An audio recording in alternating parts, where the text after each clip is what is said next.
Welcome back to the channel, everyone. It is your boy, TouchTone DSG. Hope y'all are having a wonderful day, because I know I am. If you're new to this channel and you're new around here, welcome. Thanks for stopping in. I appreciate you. You have come to a channel where it is everything music. I do everything from product reviews to making beats to giving my opinion and showing different musical techniques that I've used over the years. And today it's a special video because I sent out a track to some of my friends, other producers, other engineers, and other artists. And the feedback that I got was like, yo, how do you get your drums to sound like that? What are you doing? It dawned on me that I do have a special technique here that I use to make drums kind of pound to hound. We'll work on that. We'll table that one. We're not married to that one. I do have a technique that makes drums stand out, in my opinion.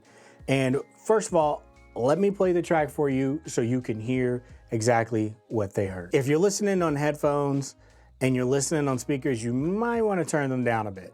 I think you're way out of line talking to me like that. What you're saying is libelous, and you're in no position to challenge my expertise. This recording is TouchTone, the sound guy.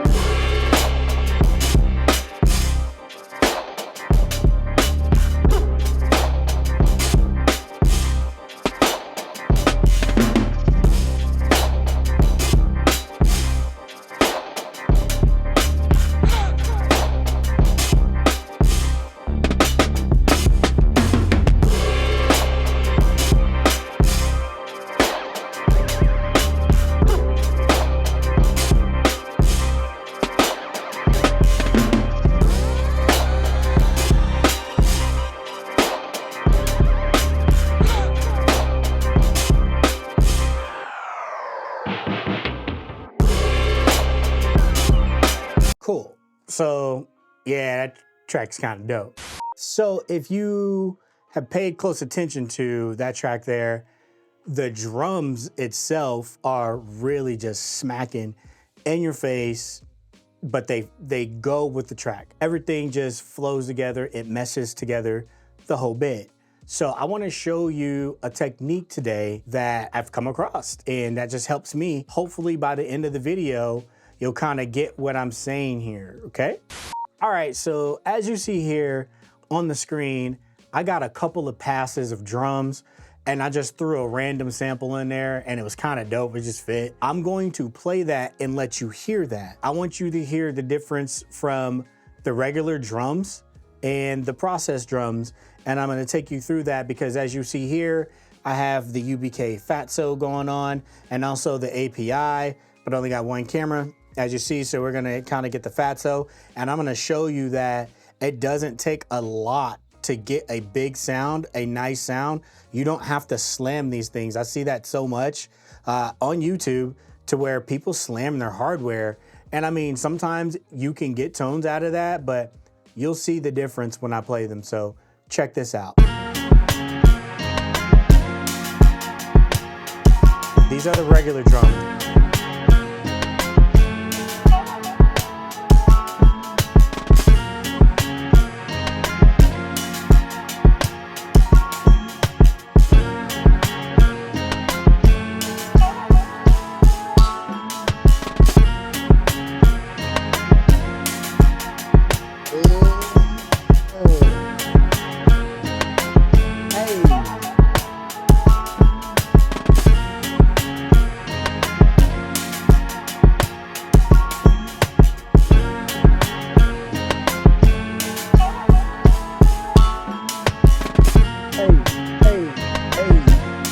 All right, so as you see, it doesn't sound bad, right?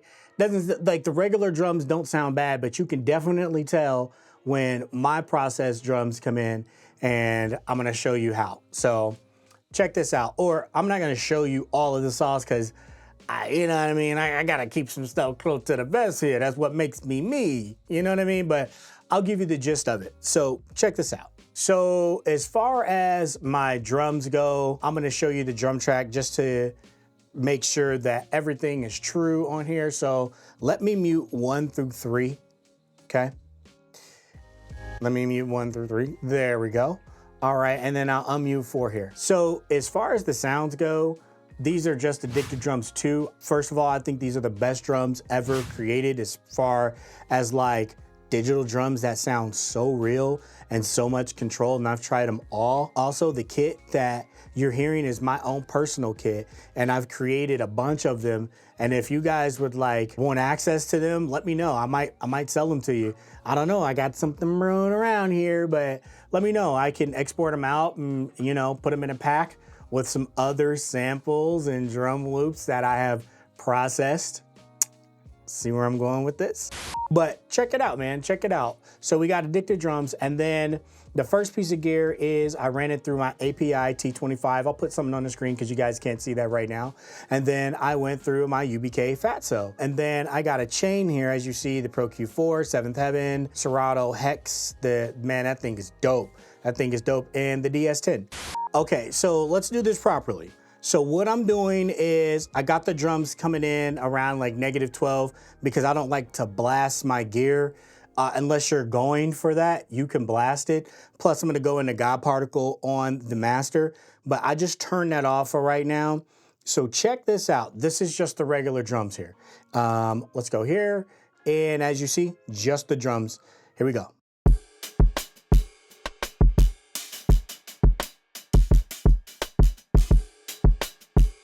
Okay, so I'm gonna turn these on and I'm gonna flip them on and off so you can check it out. This is off.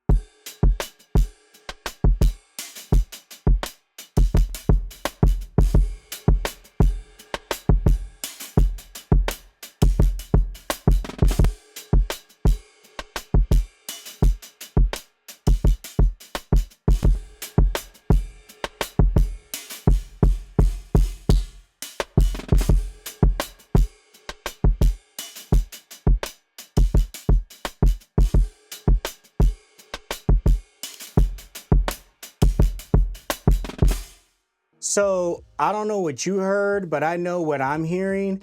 And what I'm hearing is that with them off, they sound good. They sound decent, but you lose a lot of in-your-faceness. Like listen to the snare, listen to the room sound of when they're off. As a matter of fact, I'm gonna go ahead and turn on God Particle for y'all so you can see. And with God Particle, I'm just 80%. That's it, as you see there. Just a good old 80% on God Particle. So let's do that. Let's turn it off. Cool. And now let's turn on God Particle. All right, so God Particle's on. Now let's go to the drum. It's off, right?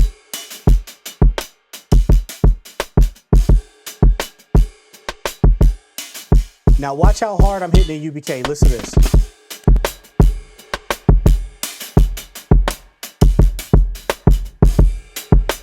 Come on, right? Like, look at that. Look, look, look. Sounds good. But now they got character. What I love about this chain is that I get the saturation, I get the character, I get those sonics, I get that punch, and I get that cut through, right? So let's use those same drums with the sample here, and I'll show you what it sounds like with it off and with it on. I mean, you guys kind of already heard what it sounds like with it off and with it on, but I just want to prove to you in this video that these are the drums. So check it out. We're gonna go from 1 to 4, right? So 1 is on, right? Geez, I keep hitting that. So 1, this is the drums without processing. And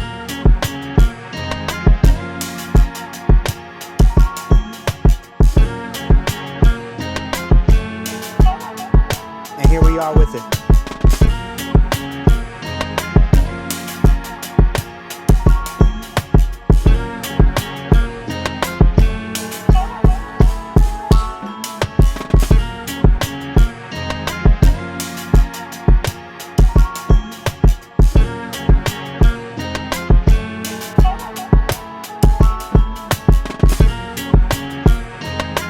So do you see, like, even having better sounding drums make the sample sound better? If you notice, when I switched back to the original, the low end was kind of out of control and it was just like way too much. And when I went to the process drums, everything was controlled, and that low end wasn't so like, blah, blah, blah, blah. It wasn't so flabby. It was nice and solid. And that's what I like about this chain. I wanted to show you guys this because I get questions all the time. Do you need hardware? Do you need all that hardware? My answer is yes. I'm just gonna keep it real with you. I love hardware. I love the things that it does. And I also love the things that it don't do. I love the things that plugins do, but I also love the things that plugins don't do. And as you see on my chain, it is a good mixture of plugins and hardware, because plugins do something that hardware can't do, and hardware does something that plugins can't do. And I love the best of both worlds, which is why I love being a hybrid studio. I just wanted to show you guys that, and also like how to hit this stuff, man, because you don't have to hit it hard. You don't have to come in. You can hit it the way you want to, control the input, turn that stuff up, turn down the output. You can really get some good saturation out of that, some good sonics out of that without destroying your transients. That's a whole nother conversation, which leads me to my next thing. I get a lot of questions as well, especially with people that I mix, is like, hey, do you just run beats through your hardware, or do you just run kicks through your hardware? And I never thought about that until now. Shout out to Malo Beats. That dude is incredible. He's a great YouTuber, really good person. We talk often, and he kind of put the idea in my head. So what I'm doing is I am working on a kit for you guys. And when I say I'm working on it, I do mean I'm working on it too. Like, I'm running drums through there, and these drums are all from scratch. I'm running snares, kicks, claps, hi-hats, you name it. Everything is recorded at 96. Coming in, I'll downsample it down to 48 for you guys, 24-bit. And secondly, if you are an engineer or you are a producer, and let's just say you can't buy the pack, or there's things in the pack that you don't like, but you have your own stuff, DM me on Instagram until I get this on my store. But DM me on Instagram, and if you want me to run things through here, I can do that for you. You know what I mean? To kind of get you this sound, because I have my chain here. So let me know if that's something you guys want. If you want me to just run it through my hardware, because I got a couple of drum chains, but this one, I like this one because it's more modern, and it's more for modern boom bap. And yes, there is such a thing as modern boom bap versus old school boom bap. Once again, whole nother conversation, especially when it comes to sonics. And I'll show you one more time the difference between the two. I'm sure most of you guys will like the process, and some of you probably like the unprocessed. Maybe you like to do things differently. Let me know in the comments below which ones you like and what you do, and if you think this actually enhances the drums or not. Check it out.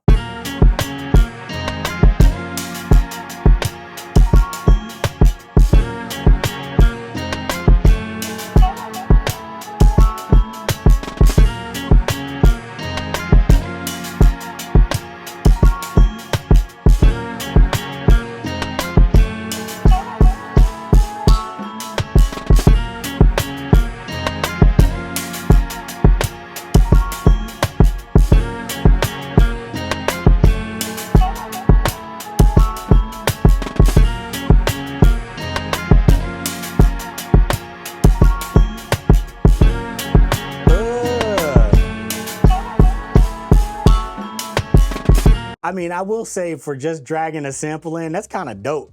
I felt like I've heard that somewhere before, but I don't know, man. I could be wrong, but yeah, I kind of feel like that go, bro. I'm gonna finish that. And once again, man, this is all subjective. It's just about sonics. I'm a big nerd when it comes to this stuff, and I'd love to have the discussion with you guys, you know what I mean? So I hope y'all enjoyed the video. Let me know in the comments below if that's something y'all want to do. Until next time, guys, peace. TBR, baby. Thoughts become reality.